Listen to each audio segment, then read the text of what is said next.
That's when Goto would see Sung's ice-cold glare, along with the tightly clenched fist cocked back, taking aim right at his unguarded face.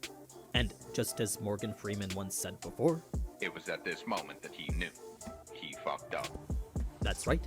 After coming to see this as the grave mistake that it was, a single word was all that popped into his head. Death was the only thing he could think about now. He couldn't understand why that was, but hey yo, what the fuck? For him oh yeah, I can understand why he, why he felt that way. He literally, with all his strength, you are an S-rank hunter with superhuman abilities and strength. You cannot remove your hand from someone else's grasp? This man has your hand locked up, and you can't get away from a straight punch. And I'm assuming, bro, that Sung is right-handed. He caught his hand, he caught his fist with his right hand, and he was probably going to throw a non-dominant left hook to this man's cheek and kill him, destroy him. Made him feel that that might have been the outcome had he unleashed it. AniNews drop Solo Leveling Season 2 Episode 10 cut content. How Sung Jin-woo broke Japan's #1 S-rank hunter, Goto. I've seen some of this. I've been seeing some little clips of this running around. People saying, they were showing depictions in the manhwa and the light novel that Goto was pleading almost for his life. Not really, but he saw death. He saw death's door, right? And he was like, oh, this is it. The anime gave a lot more credit to Goto than it should have. They portrayed him as close to Sung's equal. In the manhwa and novels, Sung straight up traumatized him. So, as awesome as it was to watch Sung throw hands with Japan's #1 hunter, that was a very important detail left out from it. It was a terrifying experience that went to affect Goto greatly.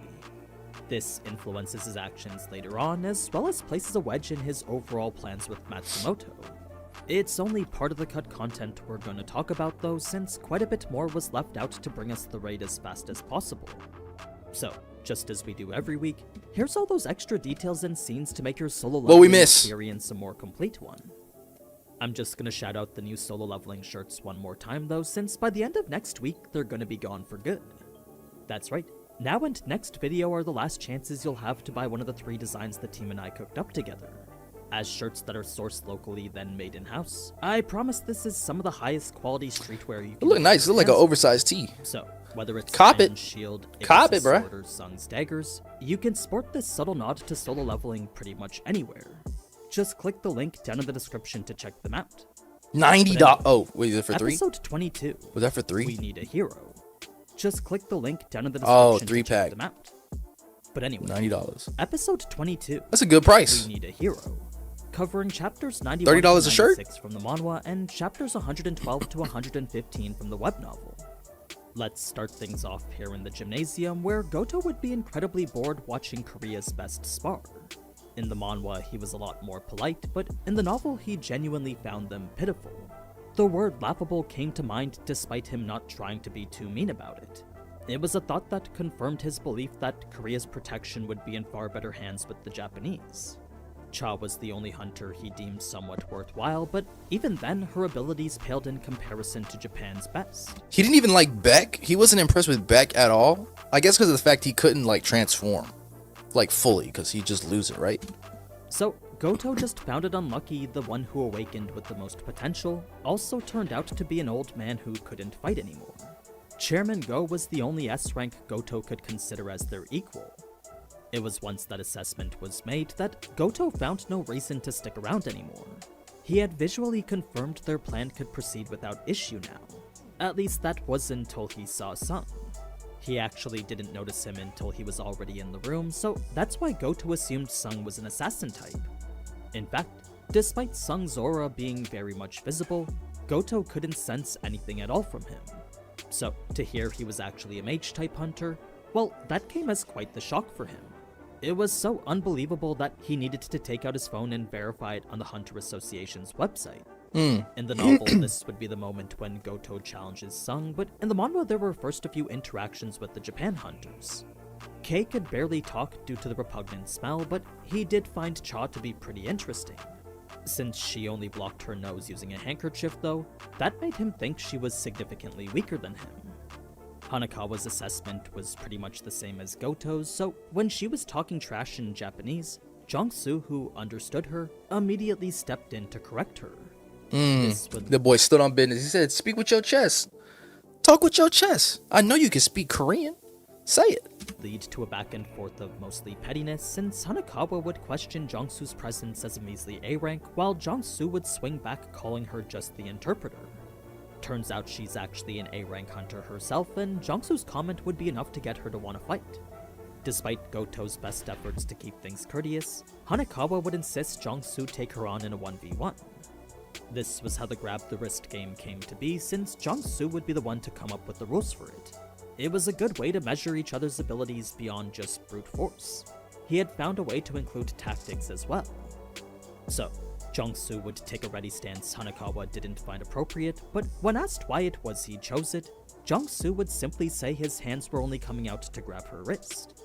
Initially, that gave the impression Jong-soo was confident in his speed, but what it really was confidence in fighting other people. So, the match would proceed without Jong-soo taking a single hit, minus a hit to his pride when this happened. Hanakawa would then take this as an opportunity to strike, but committing so fully had left her open as well. It was the exact moment Jong-soo was waiting for. With Hanakawa focused only on offense and forgetting about defense, Jong-soo was able to grab her wrist without her even realizing what had happened. It was a feat he was able to pull off solely from his experience fighting other people. Stood on business. Where in Japan, Hanakawa likely only fought monsters. And why didn't they put that in there? Bro, like, just these are cool interactions, bro, that they could have put in. They're really messing up like significant characters that you want to get tied to. You know what I mean? Like, just because a character is only shown in an anime for a short amount of time, the fact that you constantly put their name into episodes makes them more memorable, because it's getting put in front of you every single time. They don't nearly put these characters up front enough. Like, look at Shanks, bro. That man has the least amount of screen time, like, in all of One Piece's 1100 episodes. But everyone in the world, you don't even have to watch One Piece to know who Shanks is. That's what I'm talking about. Right? Right or wrong? Right or wrong? In Korea, fighting other hunters wasn't as uncommon as she might think. That being the case, Jong-soo had a lot more experience predicting the movements of people. It was a stark contrast from the easily readable moves of monsters. A massive gap in experience that resulted in Jong-soo's victory. It was after that Goto would suggest the 4v4, masking it as a means to build trust, but what it really was to see in person just how strong everyone was. The rules were expanded to exclude assassin and mage type hunters, then in addition to I don't even know his name. I just know Fire Guy. the risk, Like, really? a person could win by touching their opponent's back or knocking them down. I really only know Fire Guy. I know Jinwoo, Cha, Goto, and minus Egress, Iron, Tusk, like Huang Dong-soo. I think that's him too. That's it, bro. I don't know the cool A hunter with the glasses with the blonde slicked hair back. I don't even remember his name, but he cool. Like, come on. So, Kenzo was calm knowing Beck and Ma were probably weaker than him, Because they just but died, he did suspect I guess. that Beck was hiding something. Lim was hoping Japan would go easy on him, but with him being a ranger capable of attacking multiple people at once, that changed the 1v1 dynamic into a bona fide group match. So, if Japan wanted to keep the matchups limited to one person only, it was pretty essential to take him out first. Now, it was during the fight that Chairman Go would be in awe of how they were able to destroy the gym, but seeing their power reminded him of how much of a shame it was to be sending such young hunters to the battlefield. Atsushi lived by the rule of survival of the fittest, up to the point when he had to prove that he was the fittest. What I mean is that, despite going at Beck with the intent to kill, he would hesitate at the very last second just like how he always did. It was a common occurrence that indicated the hunter lifestyle wasn't really for him. This made Beck reconsider his previous thought that every hunter wanted to fight, and it led him to call Atsushi a coward. To him, it was a shame that one of the strongest S ranks present was someone incapable of fighting. The fights would then continue just as we saw, except for a bit more context on what happened here. When enraged like this, Atsushi turns into a completely different person. He loses all sense he literally turns to a straight crash out. That is the definition of a crash out, bro. of rational thinking, and by the end can't even remember what happened during it. It was a crazy shift in mentality that, when active, enabled him to clear a B rank gate all by himself. Consider it a kind of berserk mode that put everyone around him at risk. Why then was he part of a strike squad? Well, my guess would be for that wildcard factor. He was a coward in his normal state and unpredictable when enraged. So, it was this enhanced power that allowed him to gain the upper hand on Cha, leaving Sung no choice but to intervene. The anime wasn't entirely clear about that, but in the manhwa she was on the floor about to get pummeled. This brings us back to the 1v1, which in the novel was mostly necessary, but was also partly for pride too. You see, while Goto's mission It was did necessary. require him The to fans learn wanted to see everything it. he could about I Sung, did. he also wanted to lift the mask Sung was hiding behind. He refused to accept that this new S-rank hunter was a mage, so in order to eliminate any unexpected variations and prove he was right, Goto decided to get more data on Sung. He suggested a friendly spar masqueraded as training, but Sung instantly knew exactly what it was. It didn't take a genius to realize this, since had Goto just wanted to show off, then he would have just done so against Choi or Beck. It's because he asked him that Sung knew he was the target. Sung's smile after was the outcome Goto least expected, since it's not every day someone seems so eager to face him. Normally they'd be hesitant or flustered, but here Sung's expression could be perceived multiple different ways. Was he perhaps confident, or was it a nervous reaction due to how troublesome the situation was? Either way, seeing Hanekawa get more nervous the more the conversation proceeded led Goto to think something interesting was happening. What should have just been a simple yes or no instead became a lengthy talk Hanekawa clearly lost control over. The result being an additional condition that flipped the tables on Goto.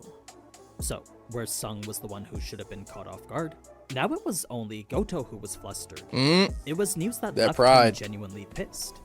Like, before he was just gonna take things easy then withdraw, but now he knew he'd have to try. Luckily, Shimizu was available on standby, so as an S-rank healer herself, any damage done would be healed immediately. So Goto had told her Look, to he's get ready sweating. to heal Sung. To him, he was the only one who'd be needing it. Now, the reason Cha wanted to step in was because she fully believed Sung was in over his head. As someone who saved her guildmates from certain death, she didn't think it right to let him get hurt from a spar she initially didn't think he had a chance of winning. When she remembered the stare Sung gave her back in the dungeon though, a great sense of anticipation rose within her. She wanted to see Sung fight just as much as Beck did. Yeah, they all, dude. I bet, dude. That had to have been the most insane moment for Beck, the fire dude, and Cha to watch. Like, to hear that they're about to see somebody spar for the first time. Come on, dude. That's golden. Like, you ain't seen. Well, Cha saw, him clear that dungeon, but an S-rank hunter versus another S-rank, one of the best, dude, you gotta look, you gotta check it, you gotta be there for them type of moments. Those are like those moments that live rent-free. Was one anyone lower than the S-rank would have to stand far away from, because when it came to a battle such as this, those weaker could easily die simply from being too close. It was when the fight actually started that Goto's opener was intended to end the fight instantly. Since Sung damaged his pride with his condition, this was the fastest way to regain it. Unfortunately, his plan— I don't remember AniNews saying it, but the condition was for Goto to go all out and not hold back. I may have been yapping and missed that point, but he told him to go all out. Failed just as quick, but at the very least, Sung's evasion of the attack made it clear he wasn't a mage-type hunter. Goto still didn't know what it was the Korean Hunter Association was trying to hide, but his job of determining Sung's abilities was now one step closer to completion. The next steps were to peel back all the layers Sung was hiding behind that, an objective that would have him continue a relentless pursuit until all Sung was capable of was revealed to him. Now, while Goto was very clearly stronger than all the other S-ranks present, the emotion Sung felt while fighting him was belief in himself. Since he could finally recognize exactly how strong he'd become, This seeing is this new power insane. gave him incredible confidence. It was Goto's inability to hit Sung that led him to start going all out, so naturally everyone was surprised Sung was able to keep up with him. What they all perceived as Sung hanging. That is so backwards, bro. Sung keeping up with Goto. Goto was chasing Sung. In there, though, was something else entirely that only Cha realized. You see, where everyone else saw Sung being led around by Goto's endless stream of attacks, Cha could clearly tell it was the opposite. The way Sung moved indicated he was in full control. So, just like a puppet master pulling all the strings, Sung was managing the battle's flow in a way that left Goto no choice but to keep attacking. Low-key, I was just talking about Doflamingo in this stream. Anyone who has the ability to puppeteer and control usually always comes out as a villain. I'm telling you. And as these episodes go further and further in, even with the cut content by AniNews, Sung, he has good intentions when it comes to, you know, like the safety of the nation, but he be having some villainous intent, I swear. He's like a vigilante, but more of the V for villain in it, you know what I mean? If Cha's assumptions were correct, then Sung was matching Goto's pace in order to get a read on him. It was a feat only possible if his own level was several times greater than Goto's, the only logical conclusion given what was being displayed right now. This then reinforced the notion the fight needed to be ended since Sung wasn't the one who was in danger anymore. No, all the risk lay solely with Goto now. For Beck, who was watching with his eyes of the beast, his assumption that Sung could grow stronger was finally confirmed here. In comparison to the power he witnessed back at the association building, once again Sung's was now incomparably greater. So Beck's entire body trembled as he knew with certainty growing stronger was a possibility. Now, Goto was well aware Sung suckered him into a battle of his own pace, so to be called the strongest yet now be so outmatched here, well, that felt like his pride was getting destroyed piece by piece. Eventually, he couldn't take it anymore, so what started out as training now became a full-on duel with the intent to kill. Sung picked up on this almost instantly, and shortly after came a warning from the system. Yo, this is what I was gonna say. Caution, there's an enemy with murderous intent nearby. He really had to stop it because the system was going to pop up and say eliminate the enemy. Why didn't, dude, that pisses me off so much that the anime didn't even put that in. Or was I just so wrapped up in the reaction I missed it as well? Like, the system needs to pop up with a warning, bro. We want to see that. Those are those small details that we appreciate. System. Should Goto continue the way he was, then Sung had no doubt an emergency quest would be issued, and it was then that he'd be left with no choice but to kill Goto. So, in order to prevent such a precarious situation from unfolding, Sung knew he'd finally have to get involved. It's the reason he decided to catch Goto's hand here. But he didn't catch his wrist, right? Catching the wrist meant you won, and he caught his hand, which, I mean, I would call it the same thing. But he caught his, if he would have caught his wrist, right, it would have been over. It wasn't because Goto had any sort of advantage, it was simply because Sung didn't want to be forced to kill him. Goto, on the other hand, had every intention of taking Sung's eye out here, and that was an attack that went beyond just training anymore. So, unless Sung had stopped the battle right where it was, the system definitely would have intervened instead. The thing is, now the atmosphere was incredibly different. Everyone could sense this ominous chill, but the one who felt it most was Goto.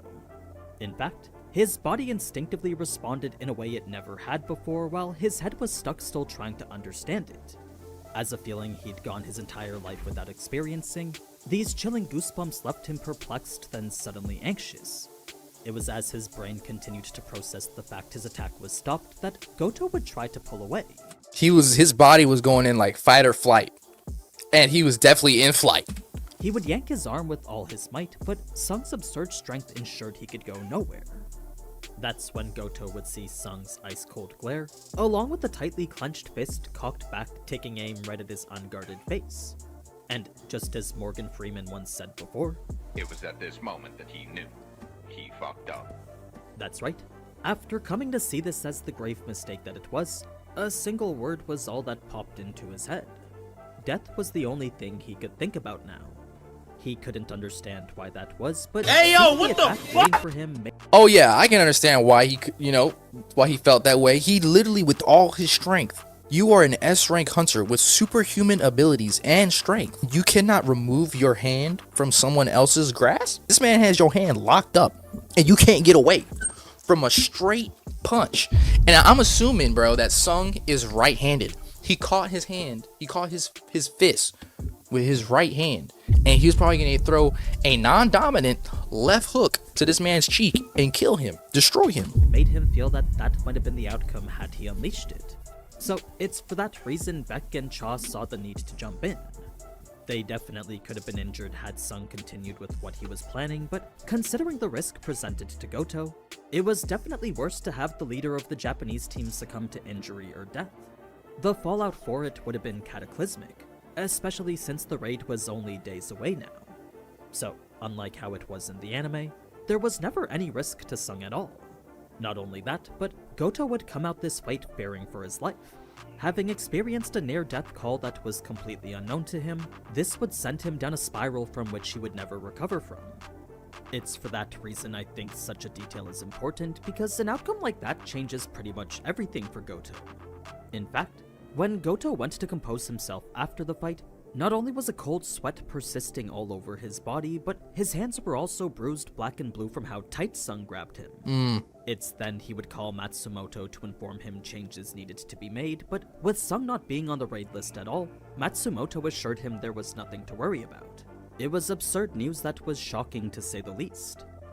Now, for all the other S-ranks who witnessed this fight, only Beck and Cha knew how outmatched Goto was. Every guildmaster would still try to recruit Sung after, but Beck alone would stand to the side knowing it wasn't possible. It was clear Sung was the most valuable hunter in existence, so to think he'd join a guild was just absurd. Luckily, he did have a plan B, and that was to maintain a relationship with him in a different way. Smart. That's why I like Beck, and I will never forget Beck's name, bro. Beck has some of the best screen time than any other character in this show. I'm telling you. It's Sung and then Beck. Bro, that's it, bro. Beck is such a good character in this. I wish they would have delved more into it, I love Beck as a character. So, Guildmaster Ma would comment how Sung was the perfect complement to his guild, since with so many mages making up the ranks from his, having a fighter was sure to balance that. That's when Choi would mention he was a mage type, and that would shock Ma just as much as it shocked Goto. In any case, with the meetup done and the raid only a day away, every news outlet was covering it non-stop. This was only in Korea though, as not much was being said about it from the Japanese side. Not a single station was covering the united front Japan had made with Korea there. It was when the occasional article did make its appearance online that the comments would usually be filled with hate towards Korea. It was two drastically different reactions to what was ultimately the same event. Whoa, let me see that. With Korea. It was two drastically different reactions to what was ultimately the same event. To focus specifically on the news in Korea, aside from the Ants' evolution being presented as the primary reason for the raid even happening, TV panelists would commend Min for coming out of retirement, while the online discourse would question Sung's absence. Those questions also came with a fair number of hate comments, since without any reason to justify his absence, they could only assume he was the same cowardly E-rank he always was. When it came to how Sung really felt though, comments like these meant nothing at all. Reason being that the only people he was concerned with were back at home.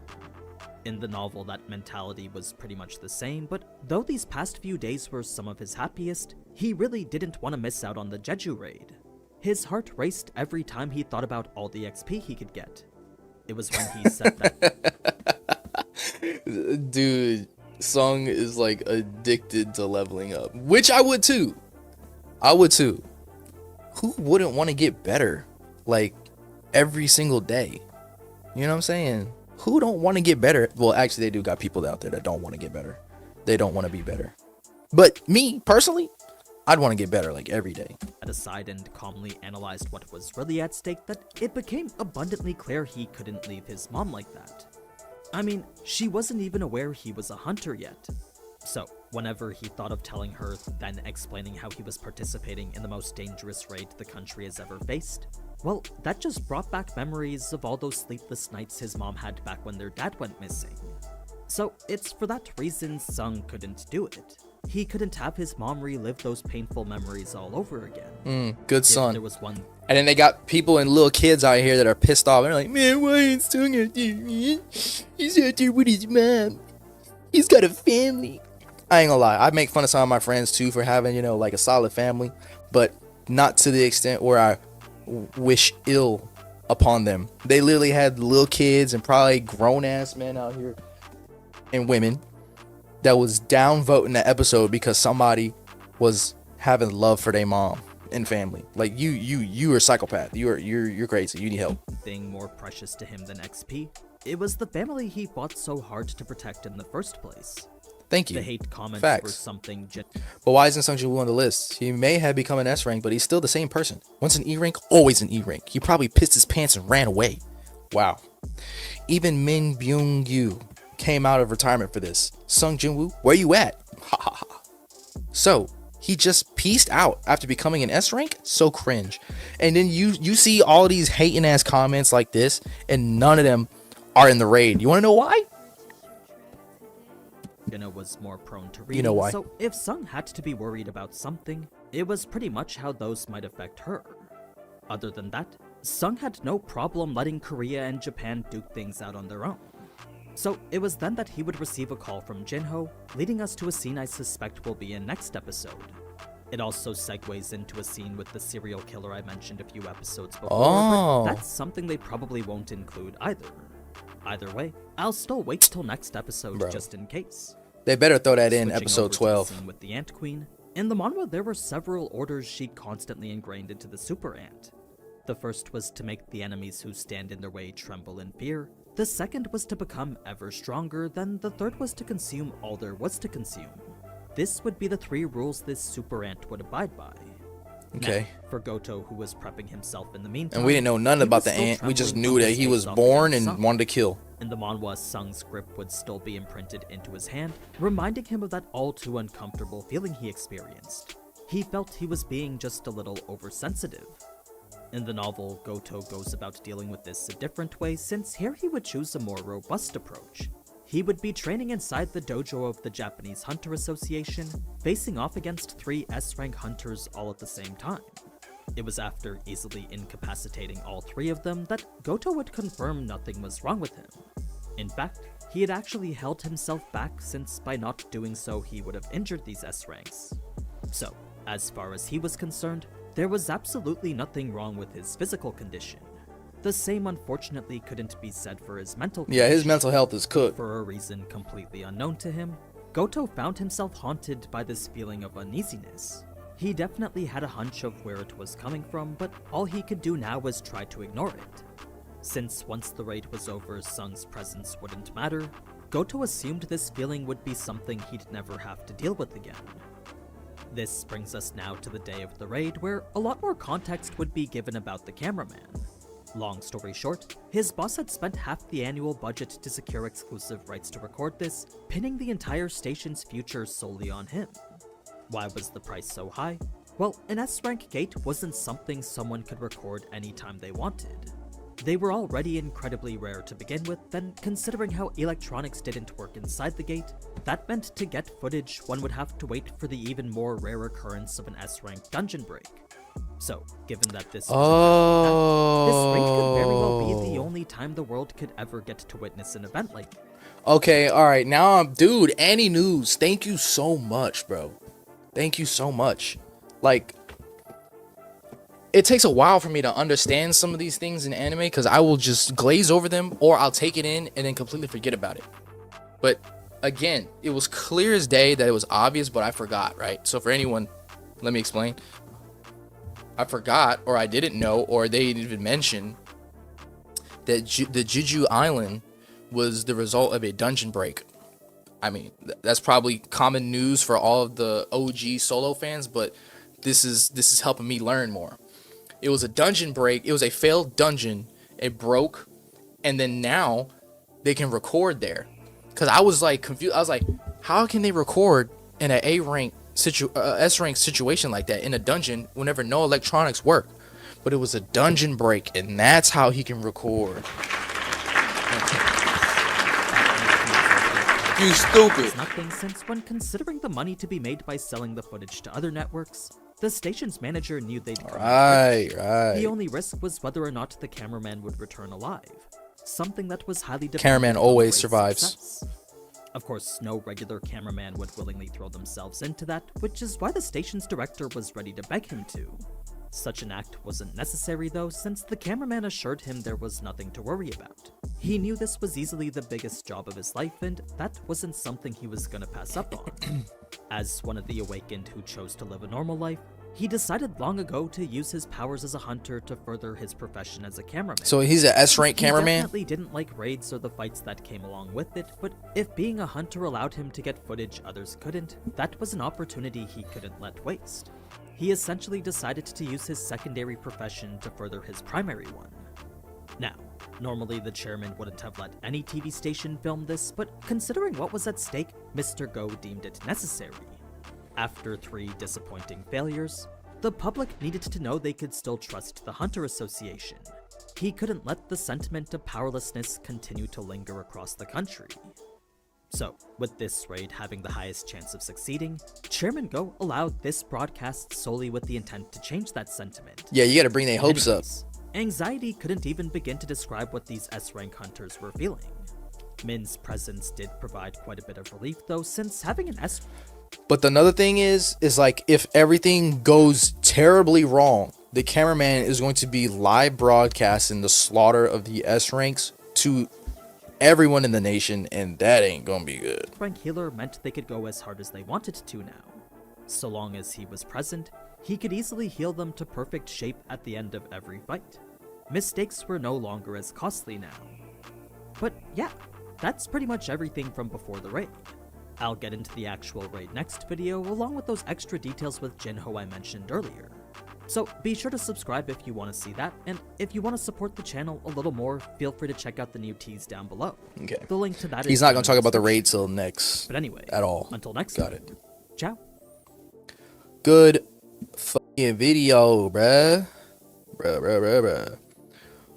All right, 1 week left to grab the Solo Leveling inspired shirts. Check out here if you haven't already. Go check it out.